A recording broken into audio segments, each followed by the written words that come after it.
Rainbow Alley is a GLBTQ drop-in space. Like, we have fun activities and we have an outreach program. It's like my second home, actually. I spend most of my time here, just like talking to people, showing people around, helping people out. I love it here. Whenever I can, I stay and help clean up. I'm usually pretty open to new people who come. I've been coming to Rainbow Alley for about 4 years. When I'm at Rainbow Alley, I generally try to involve myself with new people if I see them. I don't even work here, and I don't know, I just am comfortable with the environment, and I like to go out and just be part of the community.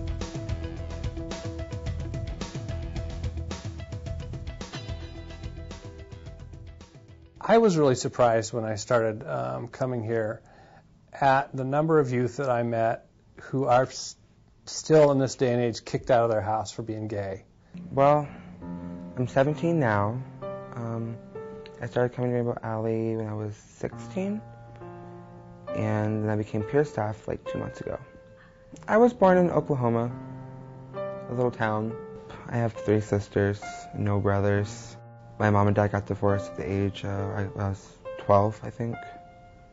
It was pretty hard. I'm the only son, so me and my dad have a big bond. And so he's like my role model, so I have to stay with him every day, and I'd never see him anymore really. He played basketball, football. He was a heavyweight lift champion person that lifted weights and stuff, and I never really got into sports. He set me down numerous of times, sit there and, are you gay? And I had to cover it up because I didn't really feel like if I told him that, he'd disown me. They've had struggles that I'll never even begin to understand how difficult they are. The agency I work for does offer the only youth homeless shelter in the city.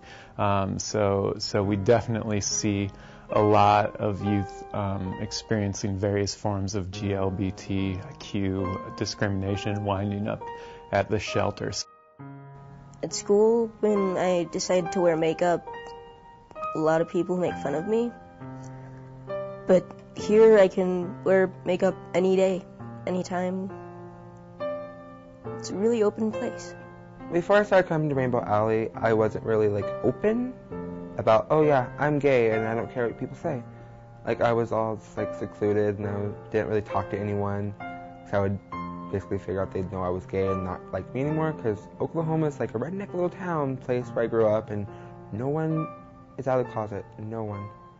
I think it's really important for youth to come out and be who they are and find their real place in society.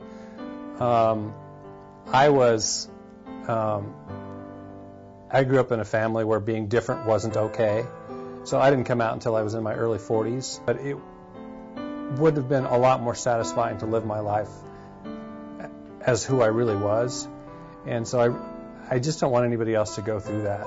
Well, my mom always knew I was gay. She always knew. She told my dad, your son's going to come up gay. And he would say, no, it's not my son. Sure enough, I'm gay. I was like, yeah, you know what? I'm not going to lie. It's true. Yeah, I'm gay. And he said, oh, I still love you then. I'm okay. It all worked out pretty good. As I came out at 13, so I've gone through a lot, and just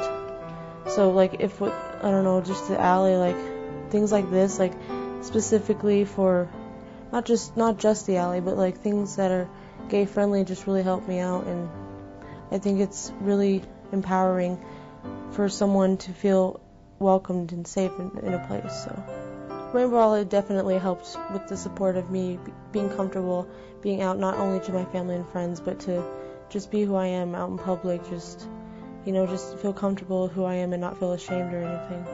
If Rainbow Alley never really existed, kids would have more trouble finding places to they have a bad day, or they don't feel safe at home, don't feel safe at school, don't feel safe downtown, anywhere, they come here. Everybody, when they first see me or meet me, thinks I'm a girl, which is actually funny now. Well, at school, they talk about being tolerant and stuff like that, but at Rainbow Alley, it's plain, simple, hate-free place. There's quite a diverse array of youth that come here.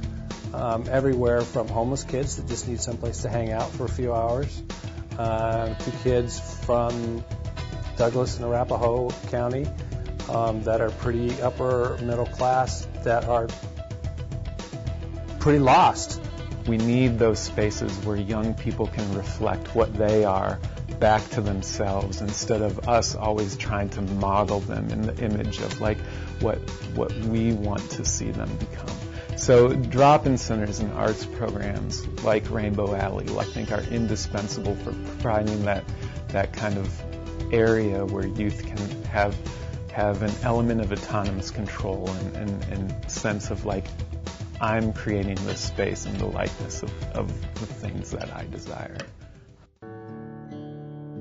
I think it's really important to have a place like Rainbow Alley where youth can come and experiment with who they are and grow to be comfortable with who they are and feel normal. And I think it's really important for the community at large to support an organization like that. I've never heard of anything that is like this a space for youth, for GLBT youth. I have no idea what I would do. I would not be as comfortable with who I am. I would not help out in the community. I would stay sheltered, and it's just, I didn't know I could go this far from just walking into Rainbow Valley one day and then making a difference. I didn't know that could happen.